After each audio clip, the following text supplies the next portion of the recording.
A lot of people may not have heard of Opengear because we're a niche product. You know, we're not household names like Cisco and Linksys. We're not found in all the households. We will be found in all of your households now. So it's a start.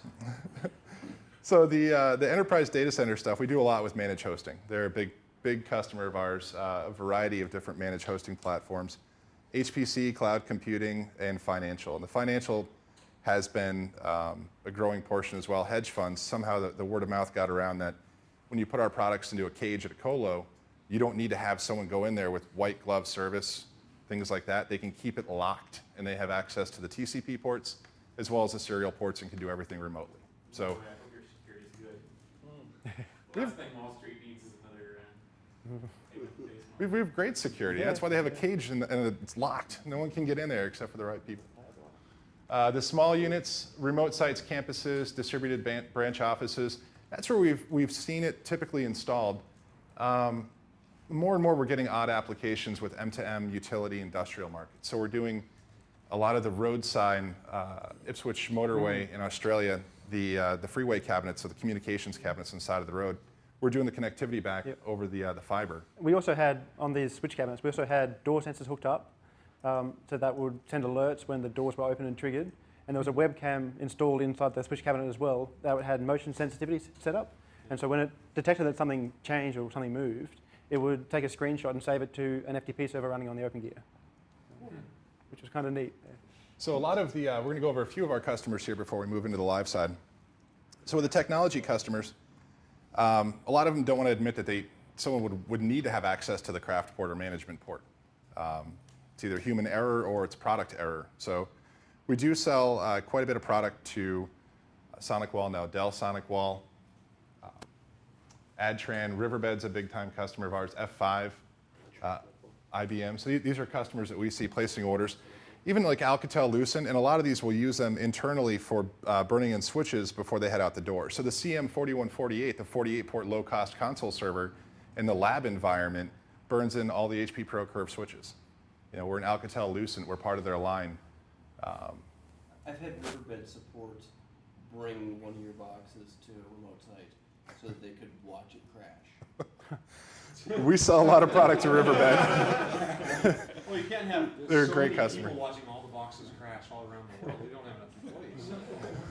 That's why you do the serial logging. That's a feature, not a bug. They are a great customer of ours. We're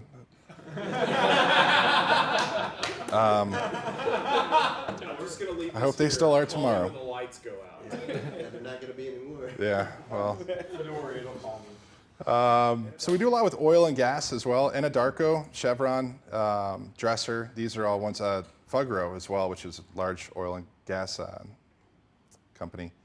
The financial, we have customers like Discover, Liberty Mutual, Ernst & Young, Option Monster, and there's a Mesero Financial. Virtue Financial is a great customer as well. So a lot of these customers are using the products in different ways. Of course, we've signed papers that say we can't talk about it.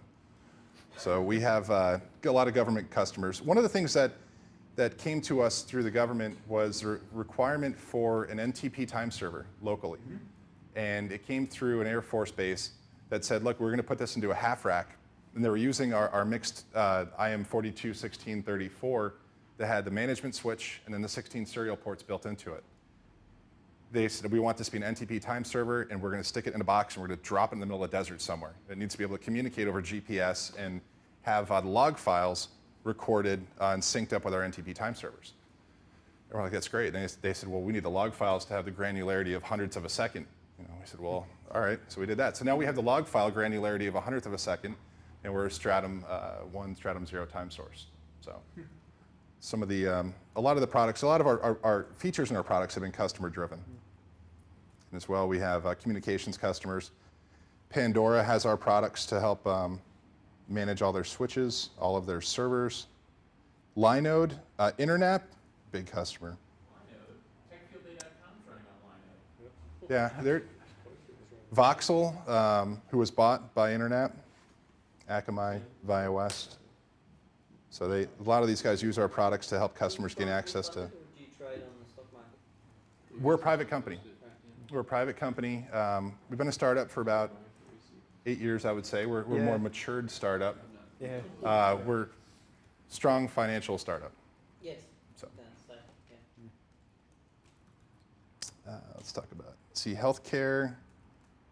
That's been one of the most interesting growing sections for our business right now. With the changes to the healthcare system in the U.S., the government went into the healthcare business with the laws that have been passed.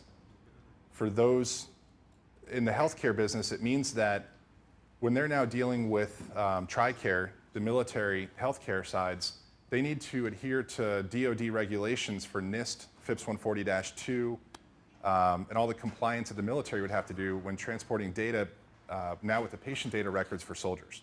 So the healthcare organizations, before these laws were passed, they're now going out and saying, oh, we have an audit. We're not FIPS 140-2 with this old Cisco 2511.